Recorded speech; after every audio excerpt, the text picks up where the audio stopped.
Hello and welcome. So our presentation will focus on three key types of research: descriptive, correlational, and explanatory. So let's start with descriptive research. So descriptive research aims to accurately describe characteristics of a specific group or thing.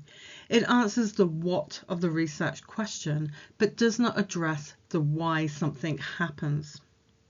So the methods used within this are surveys, observations, case studies, and cross-sectional studies. Given an example in injury and rehabilitation, so a descriptive study on the types and number of sports injuries in high school athletes. The methodology, the researchers collect data on the frequency and types of injuries, for example, sprains, fractures, muscle strains, among athletes over a school year.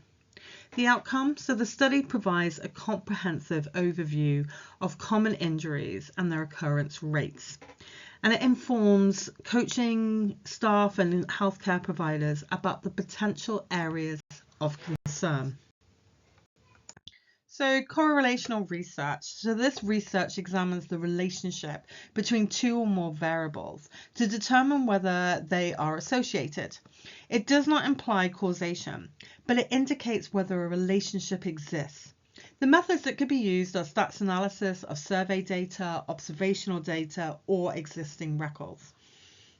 To give you an example in injury and rehabilitation, so a correlational study investigating the relationship between the duration of therapy and recovery outcomes in patients with lower back pain. So within the methodology, researchers will collect data on the number of therapy sessions attended and the improvement in pain and mobility scores. So the outcome, so the study might find a positive correlation between the number of therapy sessions and improved recovery outcomes, suggesting that more frequent therapy is associated with better results. But it does not establish that therapy causes the improvement. So explanatory research. So this type of research seeks to understand the cause and effect relationship between variables.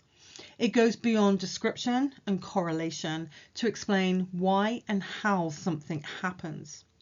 So the methods that we use are experimental studies, randomized control trials, and longitudinal studies.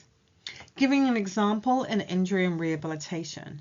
So an explanatory study on the effectiveness of a new rehabilitation program for ACL injuries compared to the standard rehabilitation protocol.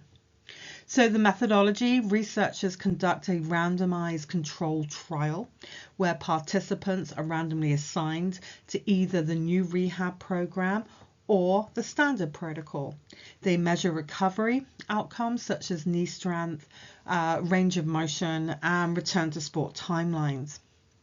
So the outcome, the study can demonstrate whether the new rehabilitation program leads to significantly better recovery outcomes compared to the standard protocol, explaining the cause relationship between the type of rehabilitation and how effective the recovery is.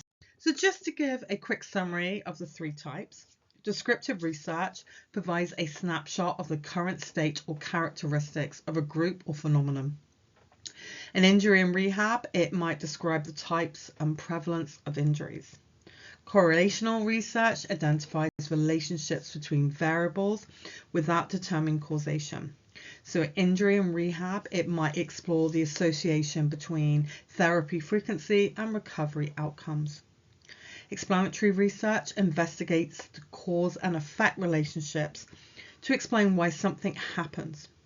So in injury and rehabilitation, it might test the effectiveness of different rehabilitation programs in improving recovery outcomes.